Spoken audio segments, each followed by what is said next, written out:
Salut chers téléspectateurs et bienvenue à cette nouvelle édition de votre émission Baby Boo. Le thème que nous allons aborder ce jour, c'est comment éduquer un enfant dès le plus bas âge. C'est Madame Essam qui a accepté de recevoir pour parler, pour nous partager son expérience. Également au cours de cette émission, vous aurez l'avis d'un psychologue, également la rubrique Les astuces de Super Maman. Avant d'aller chez Madame Essam, nous allons l'appeler.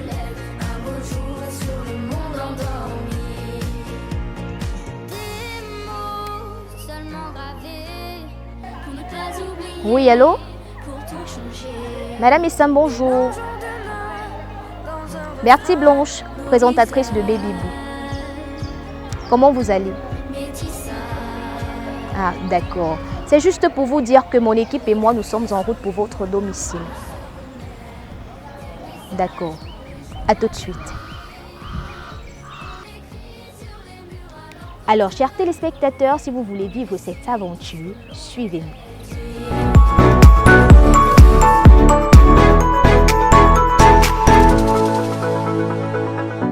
On écrit sur les murs le nom de ceux qu'on aime. En suivant les indications qui nous ont été données bien avant, nous n'avons pas rencontré de difficultés pour retrouver le domicile de notre famille hôte du jour. Partout autour de nous, il y a des signes d'espoir dans les regards. Donnons-leur écrit, car dans la nuit. Bertie Blanche, présentatrice de Baby Boo.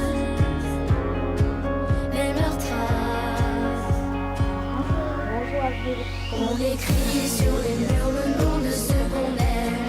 Des messages pour les jours à venir. Bonjour, bonjour, bonjour tout le monde.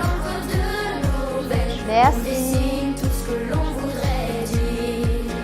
On écrit sur les murs la force de nos rêves, nos espoirs enfants de gravité. Après les civilités et l'accueil chaleureux, en quelques minutes, la famille est briefée sur le déroulement de l'émission. Coaching bien reçu. Alors, Madame Essam, comme prévu, nous sommes là pour parler du sujet comment faire pour éduquer un enfant dès le plus bas âge. Et déjà, nous vous disons merci. Toute l'équipe de Baby Boo vous dit merci d'avoir accepté notre invitation. Chers téléspectateurs, nous nous trouvons, comme vous l'avez constaté, chez Madame Essam et c'est avec elle que nous allons partager cette expérience. C'est avec elle que nous allons parler du thème comment faire pour éduquer un enfant dès le plus bas âge. Alors, suivez-nous. Madame Essam, alors dites-nous comment vous faites pour éduquer un enfant dès le plus bas âge? Tout d'abord, je vous remercie en vous souhaitant une fois de plus bonne arrivée chez moi. Je vous remercie beaucoup d'être votre invité parmi tant aujourd'hui.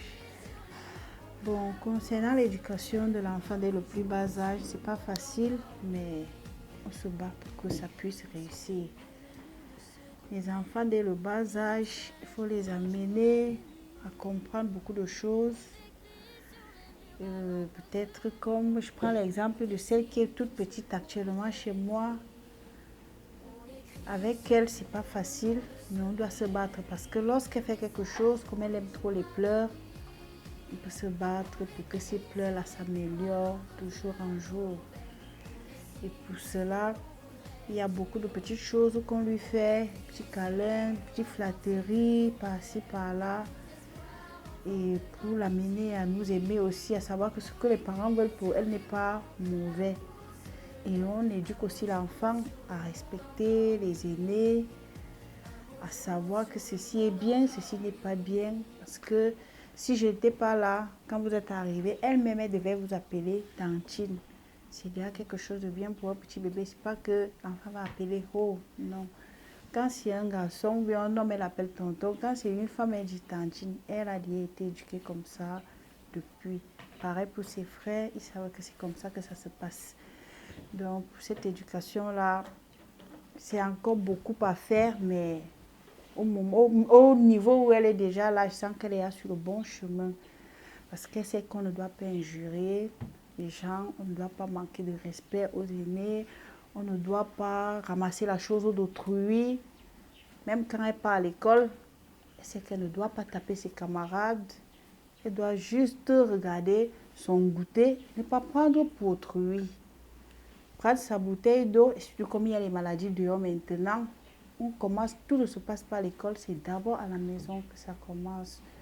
Donc c'est vraiment, c'est pas facile, mais avec l'aide de Dieu, il faut battre. Alors, lorsqu'il arrive que l'un de vos enfants commet une bêtise, comment vous faites pour les punir? Quelles sont selon vous les punitions les mieux adaptées pour éduquer votre enfant? Pour moi, les punitions les mieux adaptées, c'est conseiller l'enfant, l'appeler, causer avec l'enfant, parce que gronder même, c'est plutôt nous-mêmes qui nous faisons mal, avec l'AVC qui est dehors. Donc, c'est mieux vraiment de l'appeler et taper. Même, il y a des enfants qui s'habituent à la chicotte, au point où il sait que dès que je vais faire, maman va me taper et ça va passer. Non. On appelle l'enfant, on amène l'enfant à savoir que ce qu'il a fait n'est pas bien.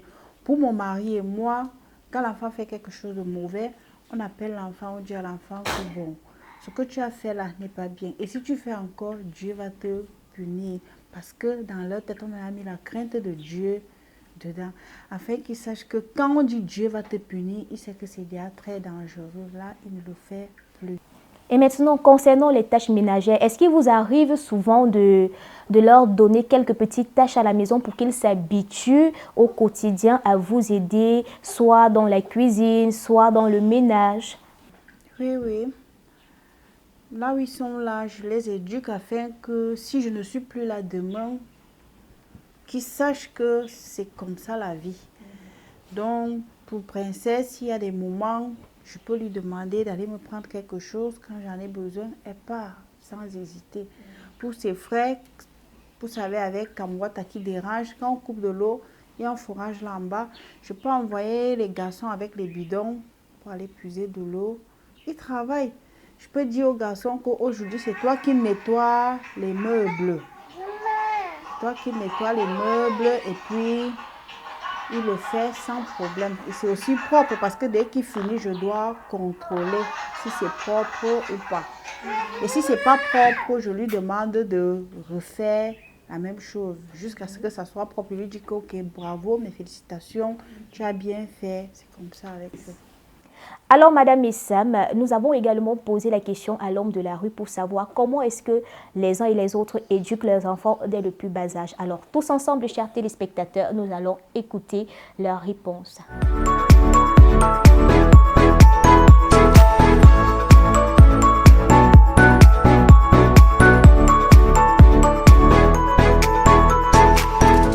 Il faut être présent, être là, tu t'occupes de l'enfant matin. Jusqu'au soir, c'est prêt, tu sors, madame est à la maison, vous essayez d'établir un programme pour l'éducation de l'enfant. C'est très très primordial. On écrit sur les murs le nom de ceux qu'on aime. Pour mieux éduquer les enfants, il faut éduquer les enfants comme nous-mêmes on a été éduqués. Parce qu'on veut copier les blancs comme on voit à la télé, ça ne peut pas donner. Le noir, ses oreilles sont aux fesses, il ne faut pas faire comme les blancs vu qu'on n'a pas la même vie. Et on n'a pas la même façon de voir les choses. Tu ne vas pas mettre la charrue avant le bœuf. Tu y vas doucement, tu joues, tu caresses. Et quand ça ne va pas, tu fais les petites tapettes pour que l'enfant comprenne. Je dis que l'éducation d'un enfant, c'est dès le ventre. Quand la femme est enceinte, il doit commencer à bien éduquer son enfant. Du domaine de la prière et de tout. Dès que l'enfant naît, l'enfant doit prendre le rythme que dès au départ, on lui a adopté. Déjà à 1 an, tu dois éduquer l'enfant à ta forme. Éviter que l'enfant ne fait pas les dégâts et quoi que ce soit pour que ça nuise même à autrui ou toi-même. Voilà déjà l'éducation de base.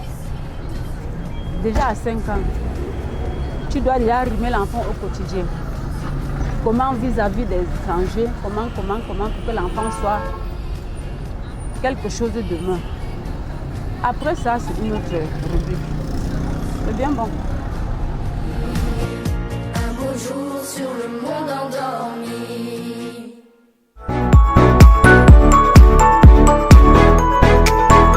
Alors, Madame Essam, est-ce qu'il arrive quelquefois que votre mari et vous soyez en désaccord concernant soit une punition ou alors une résolution que l'un de vous a prise et qui ne vous arrange pas? Et comment vous faites afin que l'enfant ne se sente pas mal? Pour la plupart du temps, quand mon mari et moi sommes en désaccord, bon, vous savez, les femmes, c'est l'éducation de l'enfant, c'est la femme. L'homme n'est pas à la maison. Donc, parfois, quand un enfant est allé à l'école et peut-être rentre un peu tard parce qu'il jouait avec ses camarades, moi, je peux être sévère en lui disant que bon, je te punis. Ça dépend de la punition que je peux lui donner. Peut-être je peux dire, dès que tu te déshabilles, là, tu me fais tes devoirs. Tu vas manger après. Parce que je suis fâchée. Mais l'homme, lui, il va trouver ça que c'est pas bien. Pour lui, il va se dire que je suis en train de tirailler, bref, déranger les enfants, quoi. Mais moi, je trouve que, parce que si ça rate demain, c'est la femme qu'on accuse toujours. Donc, pour ne pas affecter les enfants et pour ne pas contredire mon mari devant les enfants, je l'amène dans la chambre, je parle avec mon mari. Et puis, dès qu'on finit là-bas, on revient au salon, on appelle l'enfant qui a été puni. On lui donne les conseils, on lui fait comprendre que ce que tu as fait n'est pas bien, si tu refais ça prochainement. Et puis leur père commence à parler que si maman fait comme ça, c'est pour votre bien. Maman vous aime bien, maman n'est pas méchante, c'est pour votre bien que maman le fait. Et de même pour moi, quand leur père fait quelque chose, que peut-être il n'était pas là, ça s'est passé, moi la mère, j'ai pu gérer, mais quand il sera au courant, il va trouver une autre punition.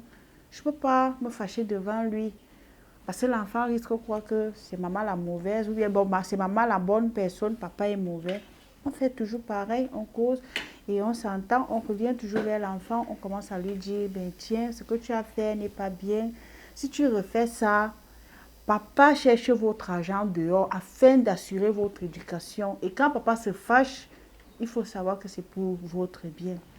Donc tout ce qu'on fait, mon mari et moi, c'est pour assurer leur avenir, ou qu'ils ne soient pas des fainéants demain, au point où, pour ne pas affecter leur éducation, on trouve toujours un terrain d'entente à deux. Et là, on revient vers eux pour parler en grand.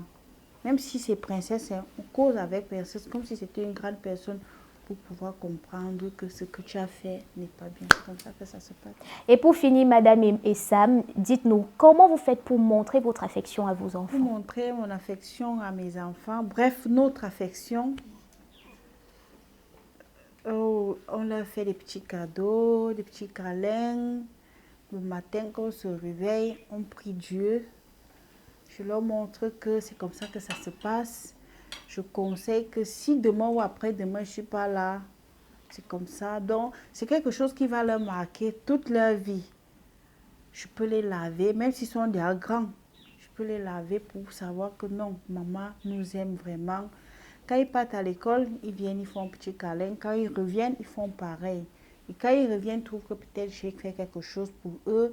De temps en temps, je leur fais des petits mails, surprises, afin qu'ils sachent que oui, c'est comme ça là que ça se passe. Merci Madame Essem d'avoir accepté répondre aux questions de Baby Boo. Vraiment, nous sommes très contents. Mais maintenant, nous allons chez le psychologue. Nous allons rencontrer un psychologue, celui-là même qui est mieux outillé pour répondre à toutes nos questions, à tous nos besoins. Est-ce que vous avez une question pour lui? Si oui, vous pouvez nous la poser. Lorsque nous allons le rencontrer, nous allons lui exprimer votre problème. Bon, pour le psychologue, je ne peux pas demander quelque chose de spécial. Je vais juste écouter ses conseils et les appliquer. Alors, merci Madame Essem. Nous allons vous dire au revoir. Merci d'être venu chez moi. J'ai été très ravie de vous recevoir.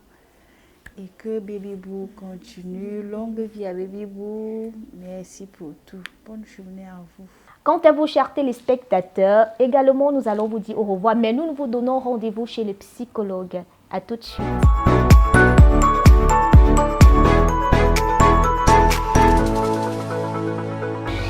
Écrit sur les murs le nom de ce qu'on aime, des messages pour les jours à venir.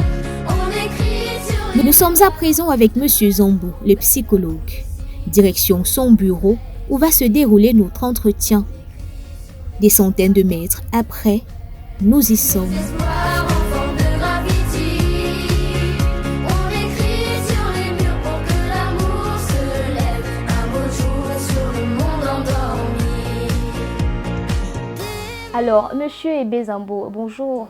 Bonjour madame, Comment vous allez? je vais très bien, merci. Alors, comme convenu, nous sommes venus avec vous pour passer l'entretien, pour que vous édifiez les téléspectateurs sur comment ils éduquent leurs enfants ou bien comment ils peuvent éduquer leurs enfants de 0 à 5 ans, donc dès le plus bas âge. Et c'est avec vous que nous allons passer cet entretien. Alors, chers téléspectateurs, comme vous l'avez constaté, nous nous trouvons bel et bien dans le bureau de M.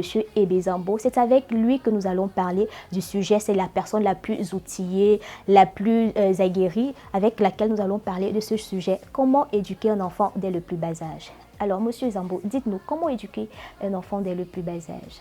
Alors, il faut dire que l'éducation d'un enfant dès le bas âge dépend des différents... Parce qu'il faut d'abord concevoir l'éducation, n'est-ce pas, comme la transmission, n'est-ce pas, des savoirs, des savoir-faire, des savoir-faire, n'est-ce pas, d'une génération précédente à une génération qui va suivre, n'est-ce pas.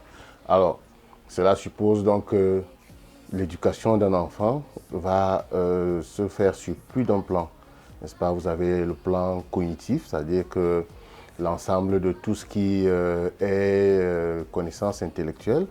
Vous avez le plan psycho-affectif, c'est-à-dire que tout ce qui concerne la relation au plaisir, n'est-ce pas. Vous avez le plan moral, n'est-ce pas. Et vous avez finalement le plan social aussi, parce qu'il y a les règles de la société qu'il faut inculquer à l'enfant. Alors pour chacune de ces dimensions, il faut dire que d'abord l'enfant apprend par l'imitation. Ça veut dire que il regarde faire et il le répète. Et vous allez d'ailleurs constater ça lorsque les enfants jouent, ils miment beaucoup les adultes. Ça veut dire que ils regardent ce que les adultes font. Parfois, vous ne savez pas qu'ils vous regardent. Et quand ils sont entre eux, n'est-ce pas, ils s'évertuent à parler comme papa, à parler comme maman. Donc d'abord, la première chose chez l'enfant, c'est qu'il apprend, n'est-ce pas, par imitation. Maintenant, ce que l'adulte peut faire de façon consciente, c'est dans un premier temps, n'est-ce pas, régler d'abord lui-même son propre comportement, n'est-ce pas, parce qu'il doit savoir qu'il est un miroir, n'est-ce pas. Ça, c'est très important chez les enfants. Surtout, vous savez, entre 0 et 5 ans, c'est à ce moment qu'on fixe la base de tout ce que l'enfant sera. Donc, si vous vous amusez vous ne pouvez pas espérer avoir un homme ou un enfant modèle alors que vous-même vous êtes un piètre adulte.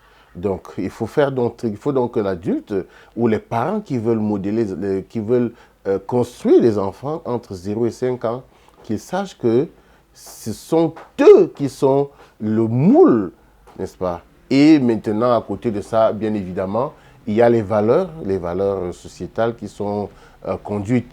Et effectivement, à partir de ce moment, il faut aussi faire attention à la société à laquelle on appartient. Ça veut dire qu'on n'éduque pas le jeune français comme on éduque le jeune camerounais, n'est-ce pas? On prend un exemple tout simple. Chez les Français, ils ont le mariage pour tous. Donc, très tôt, l'enfant est éduqué à un certain nombre de mœurs et de tolérance, n'est-ce pas, sur certains aspects de la vie publique. Tandis que quand vous êtes un jeune Camerounais, vous savez par exemple que l'homosexualité n'est pas autorisée. Du moins, elle est punie sévèrement par la loi lorsque il arrive qu'on puisse vous attraper sur le fait.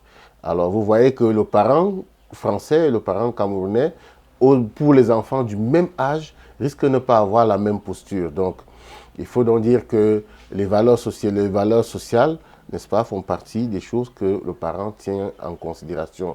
Maintenant, sur le plan intellectuel, il faut très vite, n'est-ce pas, habituer l'enfant à faire des exercices, n'est-ce pas, des exercices mentaux, c'est-à-dire des jeux de construction.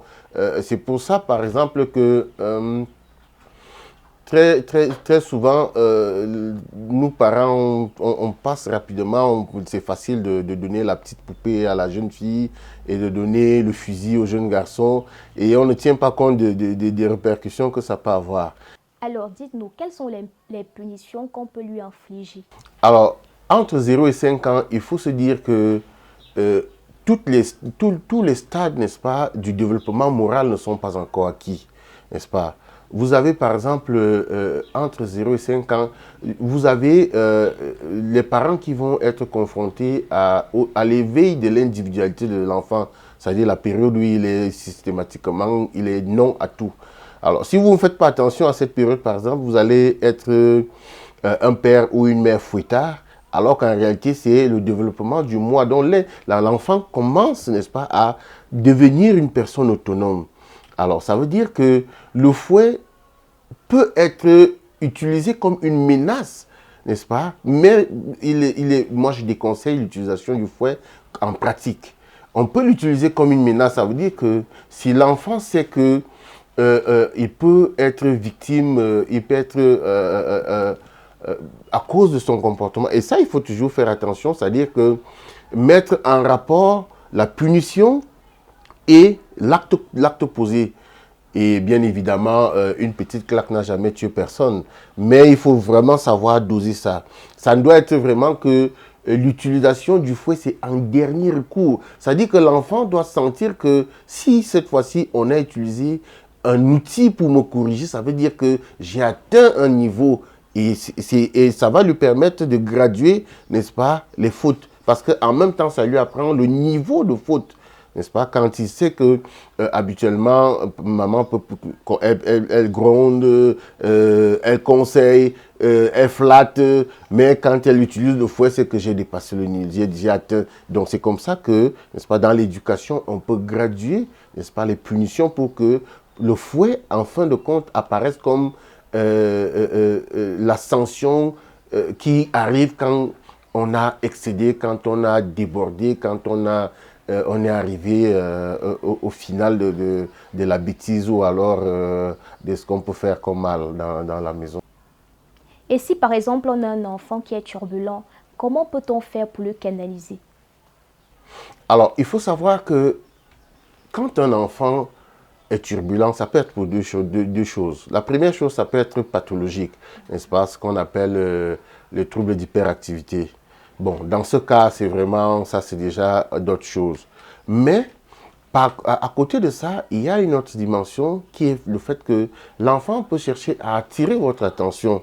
Parce que très souvent, à cause de nos occupations, à cause de nos préoccupations, à cause de nos problèmes de la vie quotidienne, on n'a plus tellement le temps de regarder nos enfants, on n'a plus le temps de discuter avec eux. Et parfois, l'enfant utilise donc ce comportement-là, n'est-ce pas, pour attirer l'attention, pour dire que, attention, je sais que vous avez vos problèmes, mais je suis là. Donc, parfois, il faut donc un enfant turbulent, c'est très souvent un besoin d'affection qui est réclamé.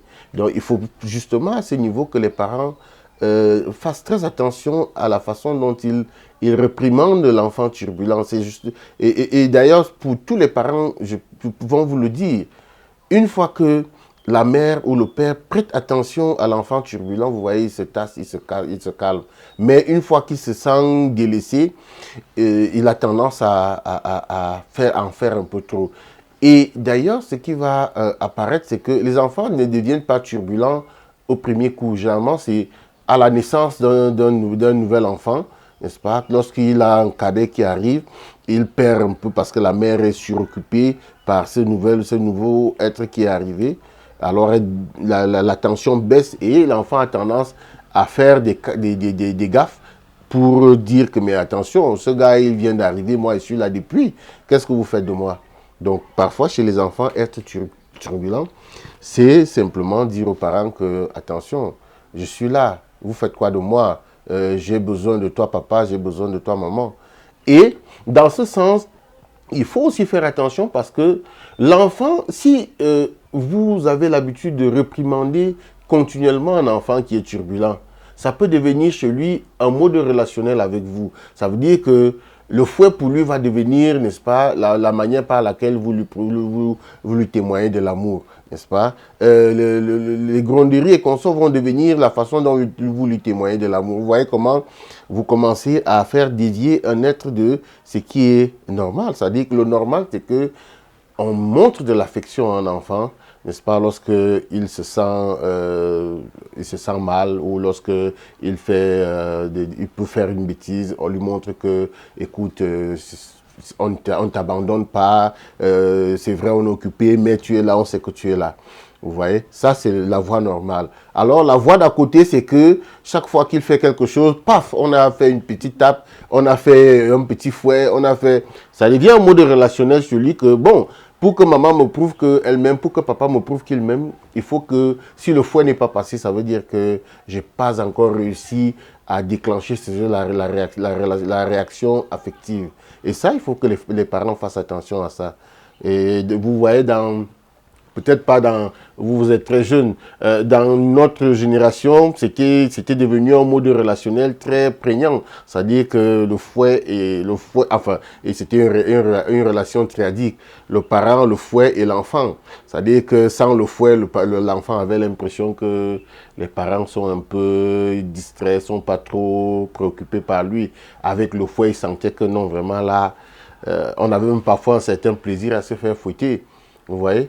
Et ça, c'est anormal. C'est anormal et les parents doivent faire très attention à ne pas développer, n'est-ce pas, des réactions affectives anormales chez leurs enfants. Et comment apprendre donc à un enfant dès le plus bas âge à être responsable? Je vous ai dit tantôt que l'enfant apprend par imitation. Ça veut dire que vous voulez que votre enfant soit responsable. Eh bien, vous-même, commencez à lui montrer ce que c'est qu'être responsable. C'est-à-dire que vous ne pouvez pas vouloir qu'un enfant range sa chambre, alors que vos chaussures, votre cuisine est en désordre, au salon, c'est le père, il boit, il fume devant les enfants, il rentre sous. Non, l'enfant copie ce qu'il voit. L'enfant, c'est votre photocopie. N'est-ce pas? Ça veut dire qu'il aura toujours à répéter, à reproduire ce qu'il apprend chez lui. Et d'ailleurs, quand vous voyez plusieurs enfants en train de jouer, chacun amène chez lui ce qu'il a appris de ses parents. Le fouet ne doit être utilisé que vraiment en dernier recours, n'est-ce pas? Uniquement en dernier recours. Évitez l'utilisation du fouet à tout vent. C'est-à-dire que vous, en tant que parent, et puis généralement, l'enfant commence à sentir quand est-ce que vous êtes débordé. Et si vous utilisez le fouet, il va commencer à sentir que lorsque vous utilisez le fouet, c'est que vous êtes dépassé. Et si d'aventure, il a des prédispositions à être difficiles, parce qu'il y a des enfants qui naissent avec un caractère un caractère dur. Alors, lorsque vous avez affaire à un enfant qui a un caractère dur, c'est que vous utilisez le fouet, il se rend compte que vous êtes débordé et il aura tendance justement à vous déborder parce qu'il sait que vous avez atteint la limite de ce que vous pouvez faire pour le punir. Donc, voilà ce que je pourrais dire. Monsieur Ebé Zambo, certainement, vous êtes un parent, vous êtes un père d'enfants à la maison. Donc, nous allons regarder tous ensemble la rubrique « Les astuces de Super Maman ». Dans cette rubrique-là, elle nous donne quelques secrets concernant les bouts de chou. Donc, regardons tous ensemble. Chers téléspectateurs, regardons ensemble les astuces de Super Maman.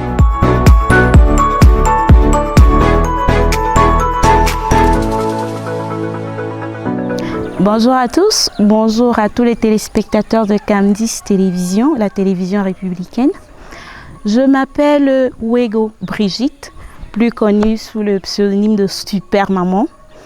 Je suis interprète de conférences, je travaille comme indépendante, donc ce qui me laisse le temps de m'occuper comme je veux de mes 6 enfants.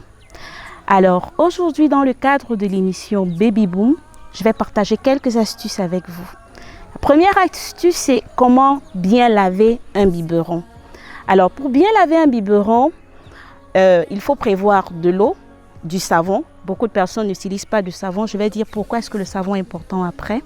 De l'eau, du savon, un goupillon et une éponge.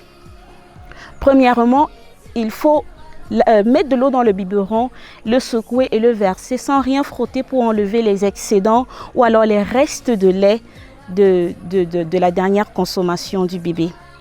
Ensuite, il faut prendre le goupillon pour frotter toutes les parties où le lait est attaché.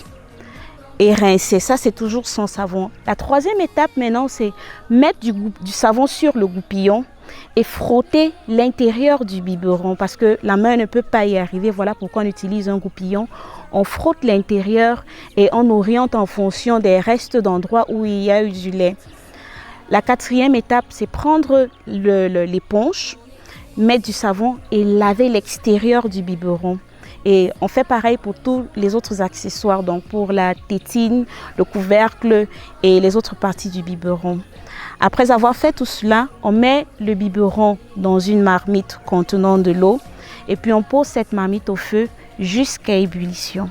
Alors pourquoi il est important d'utiliser le savon pour laver le biberon du bébé? Le lait contient de la matière grasse et généralement quand on lave le biberon sans utiliser de savon, la matière grasse attache sur la boîte, ce qui fait en sorte qu'après 2-3 mois, le biberon perd son éclat. Voilà pourquoi il est important d'utiliser le savon pour laver le biberon. Autre chose, beaucoup de mamans font bouillir l'eau avant de mettre le biberon à l'intérieur. Ce qui est une erreur parce que le biberon ne prend pas le temps de vraiment chauffer. Lorsque le biberon passe par le processus de l'eau froide à l'eau chaude, tous les types de germes sont bien détruits. Donc le biberon fait en moyenne 10 à 15 minutes au feu. Alors que quand on fait bouillir de l'eau et qu'on trempe juste le biberon là-dedans, les germes ne passent pas beaucoup de temps dans l'eau bouillante. Alors, chère maman, vous comprenez donc l'importance de faire bouillir le biberon pendant 3 à 5 minutes. Il faut que les germes soient détruits, totalement détruits. Alors, c'était tout pour aujourd'hui. Merci d'avoir regardé Baby Boom sur Cam10 TV. Rendez-vous à la prochaine édition. Mais cependant, si vous avez des questions, contactez le numéro qui s'affiche au bas de l'écran. Nous répondrons à toutes vos préoccupations. Merci. Ciao, ciao.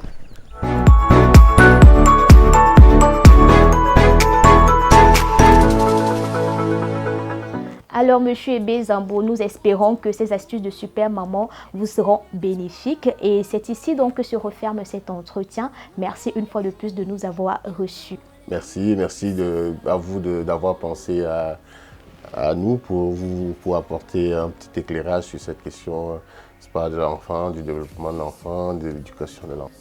Chers téléspectateurs, c'est ici que se referme cette édition de Baby Boo. Donnons-nous rendez-vous la semaine prochaine pour une nouvelle édition, une nouvelle expérience et une nouvelle aventure. On dessine tout ce que l'on voudrait dire.